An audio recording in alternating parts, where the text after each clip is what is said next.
everybody. My name's Robert Beckford. I'm going to be chairing this second session this morning. It is being presented by the project lead, Dr. Chris Shannahan, and Chris's presentation is entitled The Grenfell 72, From Lament and Trauma to a Theology of Housing Justice. Chris is going to speak for roughly 30 minutes, and then we have 15 minutes for questions. Over to you, Chris. Thanks very much indeed, Robert, and thanks everybody for joining us. I want to talk with you about one of our Life on the Breadline case studies related to Notting Hill Methodist Church and its response to the Grenfell Tower fire. As you can see on the title slide, there's a photograph I took last year of Notting Hill Methodist Church with Grenfell forever in our hearts, just a few hundred yards behind. The Grenfell 72, From Lament and Trauma to a Theology of Housing Justice. It was like a burnt matchbox in the sky. You saw it in the tears of those who survived. You heard it in the cries howling for justice. If you want to see how the poor die, come see Grenfell Tower. So wrote Ben Ockery in June 2017. Grenfell Tower is in West London, and more to the point, it's just in the shadow of the West Way in the local government ward of Nottingdale in the borough of Kensington and Chelsea. As you may know, Kensington and Chelsea is the richest borough in the United Kingdom, but also the most unequal. So what we have is in the area around Grenfell Tower, you can see it marked on the map on the screen, just below the West Way. The Nottingdale ward in which Grenfell Tower sits is amongst the 10% most multiply deprived local government wards in England and Wales. Life expectancy in and around Grenfell Tower in North Kensington is 14 years lower than it is down around the King's Road, just a couple of miles away in the Knightsbridge area in South Kensington. Child poverty rates, massive in parts of North Kensington around Grenfell Tower, almost around 60%, and low pay. People surviving on a low income in North Kensington runs at about 40%, negligible near the King's Road in South Kensington. So that's something very briefly about the community, the neighbourhood within which Grenfell Tower sits. The community that I got to know in 2019 and 2020 as I was leading our case study, our Life on the Breadline case study for the work of Notting Hill Methodist Church in response to the Grenfell fire. So let's say a word or two about that fire. I would argue that the Grenfell Tower tragedy remains 4 years later, almost exactly 4 years, an unresolved trauma. A trauma that began with a faulty fridge, or did it? Technically, the Grenfell fire began at 1 a.m. when a fridge in a flat on the 4th floor developed a small electrical fire. 2 hours later, most of the tower, you can see the shell on the screen, most of the tower was engulfed in flames. Not because of a faulty fridge, but because of decades of underinvestment, combustible cladding, broken sprinklers, and faulty fire doors. Grenfell reminds us that austerity is not new. Grenfell reminds us that there have been decades of conscious underinvestment in social housing in the UK. So was the fire a tragedy? Was it corporate manslaughter? Or was it the result of underinvestment in social housing? Was Grenfell Tower an accident waiting to happen in the age of austerity? Was it an inevitable consequence of the neoliberal economics that has governed British policy since the 2008 financial crash? The 27 families from Grenfell Tower that remained in bed and breakfasts at the end of last year are probably not that interested in those questions. The people living in the hundreds of social housing blocks, very similar to Grenfell Tower, up and down the land, who still 4 years later, in spite of government promises, live in blocks with the same cladding, are probably not interested in those questions. But here is the trauma. Here is the cry of lament. Here is the consequence of austerity, structural injustice, and ingrained poverty and inequality. So in that context, let's say a word or two arising from that very brief reflection on the context of Grenfell Tower, about what that might say to us about poverty. I want to say three things, then to say a word or two about what Grenfell Tower and our Notting Hill Methodist Church case study tells us about austerity, then to talk about the role of faith in this part of North Kensington and the challenges that this case study raises for the way we think about and do theology. The first thing I want to say is that Grenfell reminds us again and again that poverty is not one-dimensional, but is intersectional. When he was collecting the Nobel Peace Prize in 1964, Dr. Martin Luther King compared poverty to an octopus with tentacles reaching into all of the corners of our lives. The academic from a legal background, Kimberly Crenshaw, as far back as the late 1980s, began to talk about intersectionality. In Crenshaw's work, she was talking about the experience of African-American women that she was working alongside. I think what we can do, as we see in this image created for us by our Life on the Breadline artist, Beth Waters, is to think about poverty in similar terms.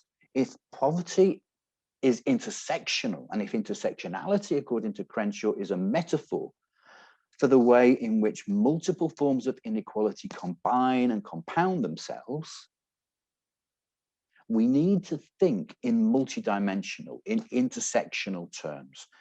Our argument within Life on the Breadline is that too often over the last decade, theologians, policymakers, and practitioners have engaged with just one face of poverty, just one piece of the jigsaw. And quite frankly, that's never going to shift the structural injustice that led to the underinvestment of Grenfell Tower and to the fire and the tragedy and the deaths of the 72 women, children, and men. So poverty is intersectional, but as I've been implying, and I think as Anthony implied in his talk just a few moments ago, poverty, as Grenfell reminds us, is systemic. We've had for generations British prime ministers going back to Tony Blair who have moralized poverty. We've got echoes again and again of that language that perhaps is best consigned back in the 19th century of the so-called deserving and so-called undeserving poor. George Osborne, in an infamous speech to the Conservative Party conference in 2012, compared strivers and skivers, talked about a kind of a battle, as it were, between different groups of people living in poverty, those who were striving and those who were skiving, living life large on benefits, according to George Osborne. But Gustavo Gutierrez, whom Peter spoke about yesterday, reminds us that poverty needs to be seen as systemic sin. The social theorist Manuel Castells talks about it as the inevitable byproduct of neoliberal capitalism. Now, on the face of it, the churches have recognized the systemic nature of poverty, committing almost without exception to the marks of mission, first emerging in the mid-1980s, and to transforming structural injustice. But within Life on the Breadline, what we've discovered is that in spite of the immense and amazing and awesome work that churches and Christian NGOs are doing up and down the land, too often theology and church-based social action fails to engage with the macro structures and systems that lead people to breakfast clubs and food banks and local pantries. So poverty is intersectional. Grenfell reminds us that poverty is systemic, but Grenfell very graphically reminds us that poverty is violent. Mahatma Gandhi talks about poverty as the worst form of violence. That quotation from Ben Okri a little earlier reminds us that we need to frame the tragedy of Grenfell Tower within a framework of poverty and inequality. Nick Davis, the journalist, writing a generation ago, suggests that poverty is like a silent assassin killing with stealth. And Gutierrez reminds us that poverty damages individuals, communities, and families. Poverty destroys people, families, and individuals, he says. The pioneer of peace studies, Johan Galtung, talks about violence in three ways. He develops what he calls a triad of violence, a kind of a triangle. At one angle, we have what he refers to as direct violence, face-to-face, person-to-person violence. The next angle, we have what he refers to as structural violence, the violence, the damage we see done by processes, systems, policies, and institutions, often, as Davis suggests, silently and with stealth. And then the final angle of the triangle, cultural violence. Cultural violence in the context of poverty connects us to those tropes about the moralizing and the individualizing of poverty, tropes such as the deserving and the undeserving poverty. Our argument within Life on the Breadline is that until and unless poverty is considered to be morally unacceptable in the 21st century, it will remain a problem that is unresolved. We will never defeat poverty until we make it unacceptable. So poverty is violent. Poverty is intersectional. Poverty is systemic. The Grenfell tragedy and the work of Notting Hill Methodist Church, one of our Life on the Breadline case studies down in North Kensington, remind us of this. But the Grenfell tragedy also reminds us that none of this is accidental. None of this is preordained. None of this is to do with individual strivers or skivers, because austerity was simply not exclusively an economic decision. It could have been avoided. As we've heard, Anthony and yesterday Robert talking about austerity. Austerity is not neutral. Austerity, suggested Robert, punishes those, is targeted at those who are already excluded and at minorities. Anthony suggested just a few moments ago that austerity consciously punished people living in poverty for being poor. Poverty and austerity, the age of austerity, we argue in Life on the Breadline, was a conscious, ideologically motivated political decision. A decision was taken on how to, in inverted commas, balance the books. The Archbishop of Canterbury, Justin Welby, just a couple of years ago, suggested that austerity is a theory for the rich, but a daily reality for the poor. There is a question, however, about how engaged many of our churches are actually with the raw daily realities of austerity and life on the breadline. However committed they may be, many of our congregations remain slightly cushioned from the raw realities of life on the breadline.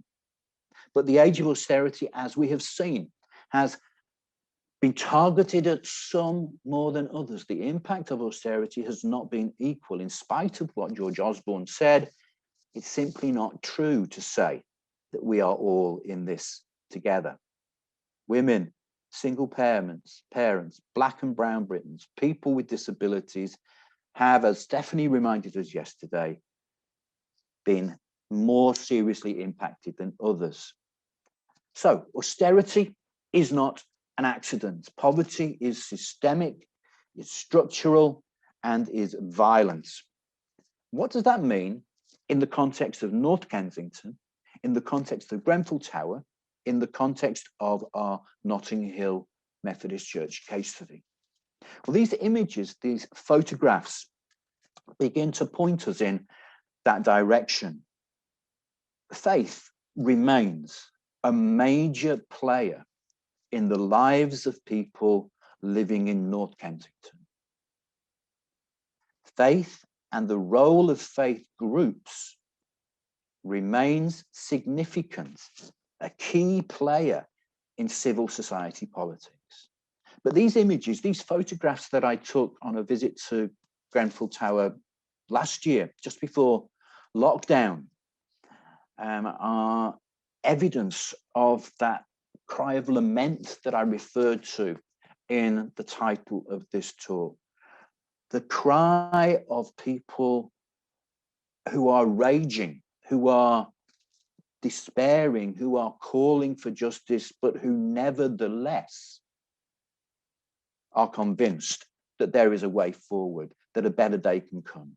And part of that better day, as we see in these images, which are found in the People's Art Gallery, which is just underneath one of the bridges on the Westway, reminds us of the centrality of faith in this community. The candles, the flowers, the praying Virgin Mary praying for justice, and the Islamic imagery, to God we belong and to him we return, remind us of the central role that faith plays in North Kensington, but also a commitment to solidarity, a commitment to justice, and a realism.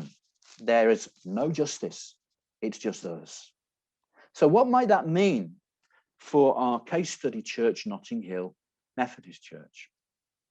Well, the ministry of Notting Hill Methodist Church is a one that reaches back many generations. The church has been rooted in this part of North Kensington for many, many years and has got a strong track record in a ministry of what we might call incarnational solidarity, strong roots in anti-racist Christian activism, strong roots in campaigning for structural change and social justice for generations. But in the years that have passed since the Grenfell Tower fire, the ministry of Notting Hill Methodist Church has taken on a new importance, characterized by incarnational solidarity with its neighbors, with the women and the men and the children who were affected and impacted by the Grenfell fire. It's a solidarity that is characterized by a focus on servanthood, not just standing in solidarity, not just speaking on behalf of, but rolling up your sleeves and serving those who need you most. This is focused around a commitment to working to develop a society where all people can flourish. But in order to do that, it became very clear to me in the times that I've spent down at Notting Hill Methodist Church, that ministry, that engagement in the years since the Grenfell fire is shaped by a commitment to God's preferential option for the poor, not because wealthier residents in Kensington and Chelsea or wealthier policymakers or government ministers are somehow all wicked sinners and all people living in poverty are somehow saints, but because structural injustice, because poor quality, unsafe social housing, because underinvestment in social housing because of structural inequality, contradict the will and the nature of a God who creates all people equally in the divine image. So on the 14th of June, it was no surprise that faith groups who are trusted and have a long-term presence in North Kensington were amongst the first responders. The Reverend Mike Long from Notting Hill Methodist Church told me of the way in which he was woken in the middle of the night by one of the church stewards from Notting Hill Methodist Church and spent the night of the 14th of June down and around the tower, not able to get close to the tower, but people who were moving out from the blazing tower were moved into the church hall at Notting Hill Methodist Church. The church offered immediate support, food, blankets, a shoulder to cry on, and a place to sleep. It offered long-term support and continues to stand alongside residents, supporting local housing associations, the Grenfell Action Group, standing in solidarity.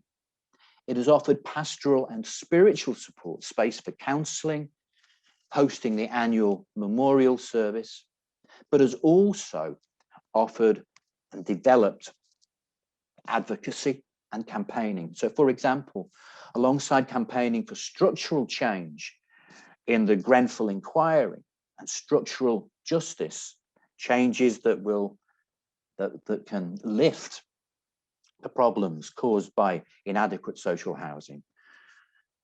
The church has also played a central role in the 2018 shelter social housing consultation.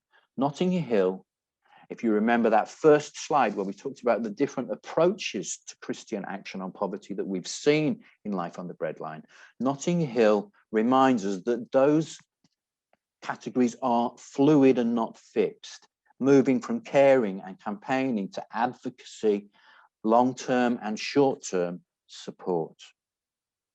So what does that mean for us as we think about doing theology after Grenfell Tower? This photograph that I took last year of a quotation from Psalm 72, which is literally at the foot of Grenfell Tower, gives us a little bit of a clue.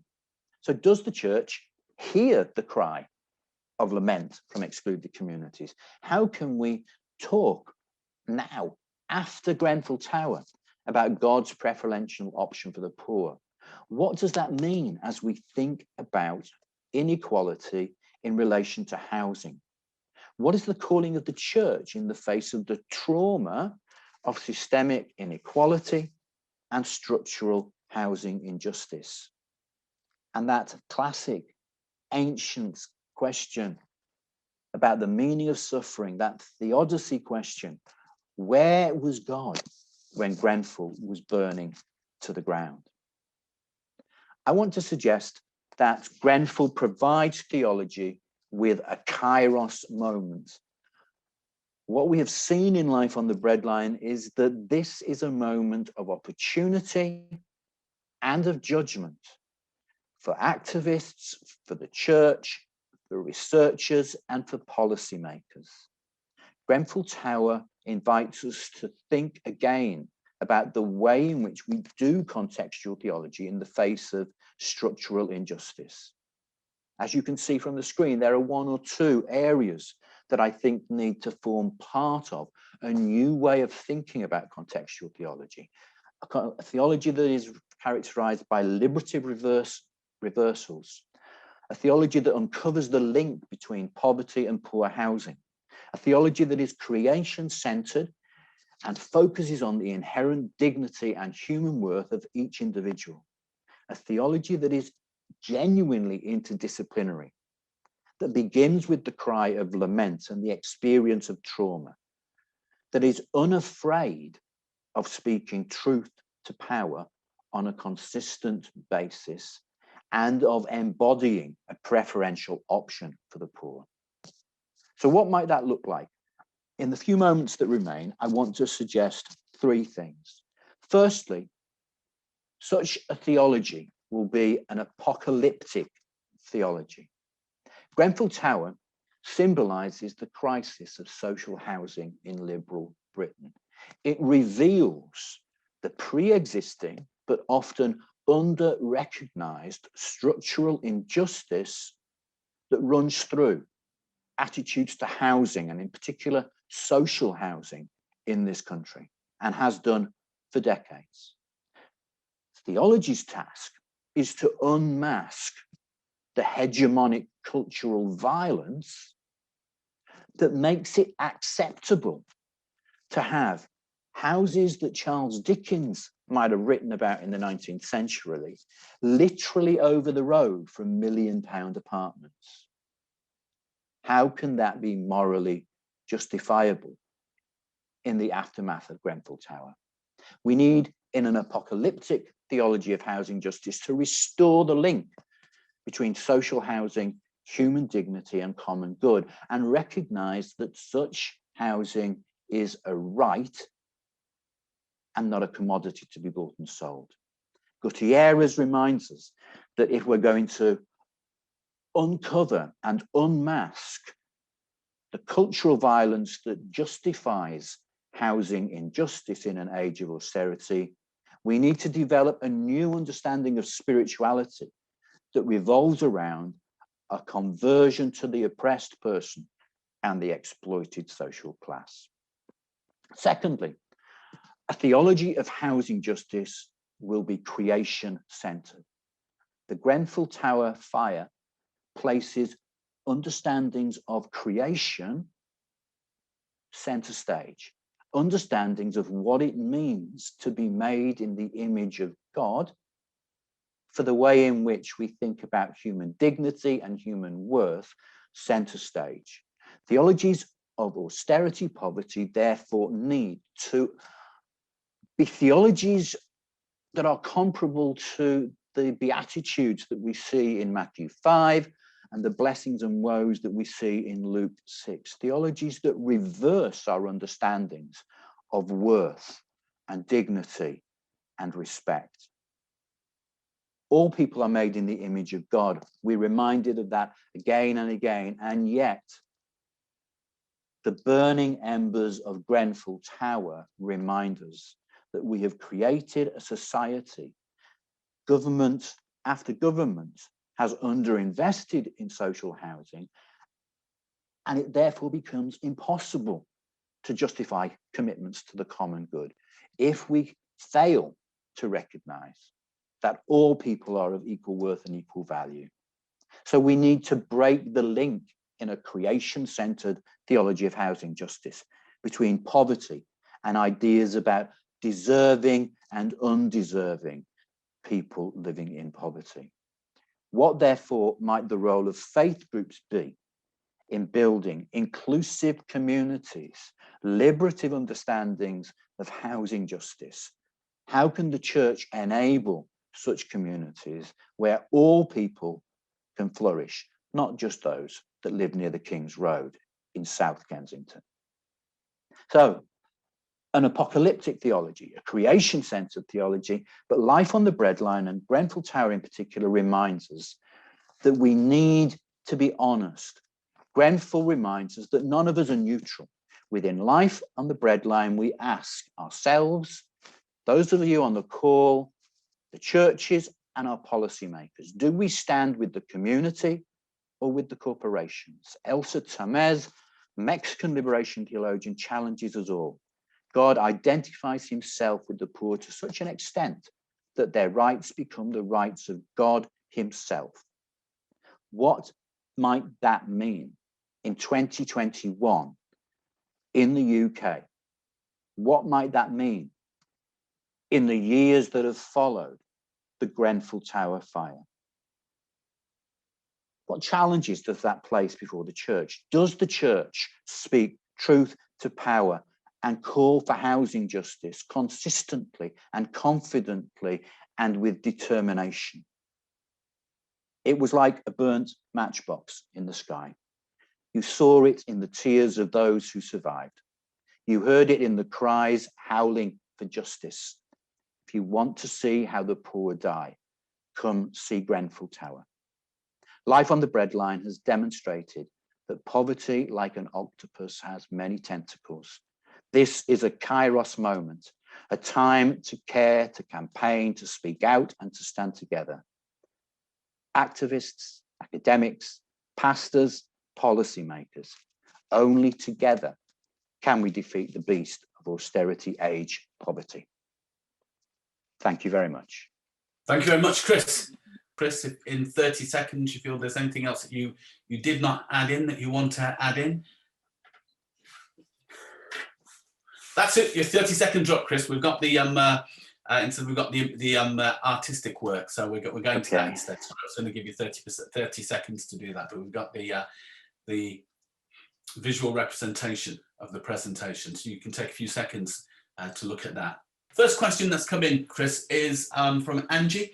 How can the church shine a light on how injustice is embedded in our understanding of housing, but our built environment system is general, e.g. the building research establishment, Origins government funded in 1917, completely privatized in 1997, or building control, part privatized in 1985, and then 1997. The introduction of, quote, approved private sector inspectors, unquote, employed by developers, surely a conflict of interest. So a question really there about how the church engages with housing policy, both past and present. Thank you very much indeed. And I think I would say two or three things. I think firstly, we sometimes as churches in the UK claim that we do not have power, that we are small, that we don't have an entry, as it were, into the corridors of power. I think what we found in Life on the Breadline is that whilst that may be the case, it's also the case that churches do have more power than we recognize. So one of the things that I would suggest is that in Grenfell, in North Kensington, what we found is that the churches have worked together. The churches have worked with other faith communities, particularly the Muslim community. Church leaders have spoken out publicly and consistently in public inquiries, have stood alongside local resident associations. In the case of Mike Long, the minister of Notting Hill Methodist Church, Mike chaired the Shelter Commission on Social Housing. So I think there is a role there for advocacy and the importance of the church using its voice. I think in some cases, one of the national church leaders that we interviewed was the Bishop of Durham from the Church of England. I think in the Church of England's context and in the context of some other denominations, there are structural ways in which church leaders can speak truth to power in the context of the House of Lords. I think we also need to recognize that we are stronger together. So, for example, Grenfell Tower is in London, home of London Citizens UK. I think there, when we join together with friends and colleagues and partners, our voices are amplified, and it then becomes possible to campaign in a strategic way for changes locally, to specific focuses in terms of the quality of housing. I think we also need to recognize that there are opportunities for the church to use its property in different ways. So we need, in some cases, to support, I would suggest, the development of small scale, in some cases, social housing that the church itself can provide. Thank you. We're going to move on to another question, which is, how does the concept of home differ across cultures and faiths? How can the church support refugees to find a home and not just a bolt hole? Thank you very much indeed for that. I think you're right. I think it's very tempting to see a place like Grenfell Tower as an empty shell, as a 24-storey block of flats. Rather than personalising it, Grenfell Tower was home to hundreds of people and countless families. How do we understand home? I would say there are at least three key words. First, I think we need to think about home as a space within which we can feel that we belong. a space in which where we can feel safe, a space within which our voice is heard and is valued, a space within which we can be embraced by others and embrace those whom we love. I think that there is a role, I think, within the context of our own research to go further and to think about home as a space that is threatened by the neoliberal economics that we've seen characterizing British social policy over the last decade or so. The work of places like Notting Hill Methodist Church and of other faith and community groups in North Kensington remind us that home is a right, home is a space where collectively we come together. Home is a space where we can build community together. Home is a space where all people are included and none are left behind. Thank you. We've got one more question that's just come up. Brilliant presentation, Chris. Many thanks. You rightly talk of the Kairos moment as uncovering the link between poverty and poor housing. Is there not an anxiety that the inquiry will merely end up focusing and end up making recommendations for new fire regulations, yet omit any link between poverty and poor housing? And how do we get that narrative out there into the public domain? Thank you, Gordon. I agree with you 100%. I think that there is a lot of skepticism in the community in North Kensington. There is support for the inquiry. Don't get me wrong, and people locally have supported the inquiry since it began. But I think that there is a lot of weariness and a lot of skepticism. I think there are concerns, as you rightly say, that the inquiry will talk a lot but not do a lot. It's very easy to walk the walk rather than talking the talk. I think in the current climate, if I'm honest with you, it's highly likely that the results of the inquiry are going to focus on building regulations and are going to distance the recommendations of the inquiry from the government and from senior leaders in the council at Kensington and Chelsea. I think one of the ways in which we can do that, and when I say we, I mean those of us who are working in the context of research, those of us who are working for the church, those of us who are members of local congregations, those of us who are church leaders. I think we can continue to speak truth to power. I think we can continue to remind those whom we have contact with, those who have power, that Grenfell was not ultimately about a faulty fridge, that there are blocks up and down the land that still have the same cladding, that still have faulty sprinklers, that still have faulty fire doors. And that is not simply down to poor building regulations. It's not simply down to dodgy landlords. It's not simply down to people cutting corners. It's down to two things. One, decades of strategic underinvestment, a willingness to accept structural inequality in our cities and across our lands, not just in urban contexts, and a willingness to allow people living in poverty to live in conditions that are simply not acceptable. So we have got to continue to raise our voices. We've got to argue as strongly as we can that what comes out of Grenfell must not simply be focused on health and safety. This is a challenge for us all. This is an inquiry about the age of austerity. This is an inquiry about the economic policies of successive British governments. This is an inquiry about our attitude to social housing and the rights we all have, the basic human rights we all have to live in safe, reasonable, good quality conditions. I don't hold out a great deal of hope for the inquiry, but I think the challenge remains continuing to speak truth to power and continuing to make that link between austerity, poverty, and the Grenfell fire.